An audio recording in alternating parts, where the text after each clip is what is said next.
Hello. കളങ്കാവലിലൂടെ Mammukka നമ്മളെ വീണ്ടും അതിശയിപ്പിച്ചിരിക്കുകയാണല്ലോ. ഉള്ളിലെ വിഷം എന്നേക്കുമായി അടിച്ചമർത്താൻ കഴിയാത്ത വിചിത്രവും സങ്കീർണവുമായ മാനസിക ഘടനയുള്ള ഒരു സൈക്കോപാത്തിന്റെ കഥ കളങ്കാവൽ.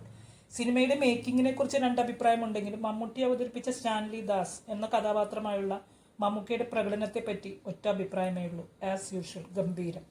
നോക്കിലും വാക്കിലും ചലനങ്ങളിലും എന്തുവേണ്ട ചെറിയൊരു ഇമയനക്കത്തിൽ പോലും ശ്രദ്ധ പുലർത്തിയുള്ള സൂക്ഷ്മ പ്രകടനം.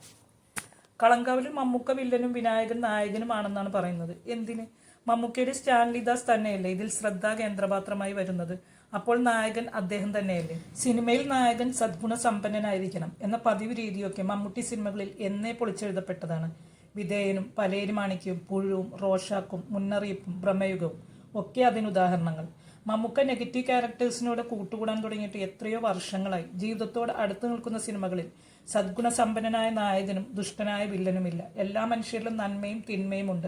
മമ്മൂക്ക തന്നെ അടുത്തിടെ ഒരു ഇന്റർവ്യൂവിൽ പറഞ്ഞു, ഒരു മനുഷ്യനിൽ നന്മ കൂടുമ്പോൾ നല്ലവനും തിന്മ കൂടുമ്പോൾ കെട്ടവനുമാകുന്നു. എത്രയോ വർഷങ്ങൾക്ക് മുമ്പാണ് അടൂർ ഗോപാലകൃഷ്ണൻ വിധേയൻ എന്ന സിനിമ ചെയ്തത്. ദുഷ്ടനും ക്രൂരനുമായ ഭാസ്കർ പട്ടേലരുടെ കഥ. അതുപോലെ തന്നെ അടൂർ ഗോപാലകൃഷ്ണൻ സംവിധാനം ചെയ്ത പിന്നെയും എന്ന സിനിമ. എത്ര യാഥാർത്ഥ്യത്തോടെയാണ് അതിലെ ദിലീപിന്റെ കഥാപാത്രത്തെ അദ്ദേഹം അവതരിപ്പിച്ചിരിക്കുന്നത്. ലാലേട്ടന്റെ വാനപ്രസ്ഥമാണ് ഇങ്ങനെ നോക്കുമ്പോൾ എനിക്ക് ഇഷ്ടപ്പെട്ട സിനിമ. നിസ്സഹായനായ ഒരു മനുഷ്യന്റെ മനോവ്യതകൾ ലാലേട്ടൻ നന്നായി തന്നെ അതിൽ അവതരിപ്പിച്ചു.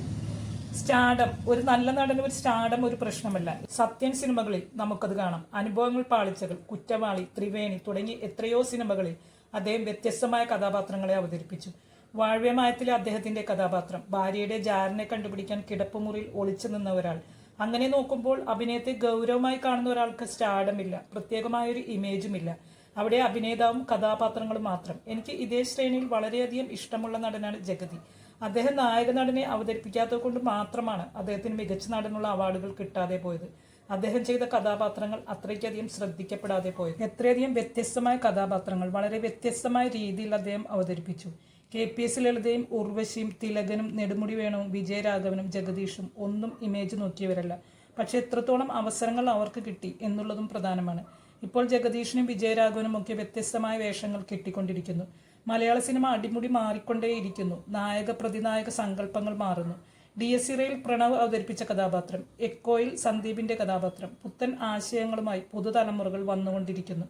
ചാത്തനും യക്ഷിയും പ്രേതവും സൈക്കോയും ഒക്കെ നമ്മുടെ മനസ്സിനെ അടക്കി ഭരിക്കുന്നു. പുതിയ പരീക്ഷണങ്ങൾ, പുതിയ കാഴ്ചകൾ. ഇതിനിടയിൽ എന്നെപ്പോലെ അല്പസ്വല്പം പേടിയുള്ളവർക്ക് അവിഹിതവും തലവരയും പോലുള്ള സിനിമകൾ റിലാക്സിംഗ് ആണ്. നിങ്ങളുടെ അഭിപ്രായങ്ങൾ അറിയാൻ ആഗ്രഹിക്കുന്നു. കമന്റ് ചെയ്യുമല്ലോ. വീഡിയോ ഇഷ്ടമായെങ്കിൽ ലൈക്ക്, ഷെയർ ആൻഡ് സബ്സ്ക്രൈബ്. ഇനിയും നല്ലൊരു വീഡിയോ ആയിട്ട് വരാം. അതുവരെ ബൈ.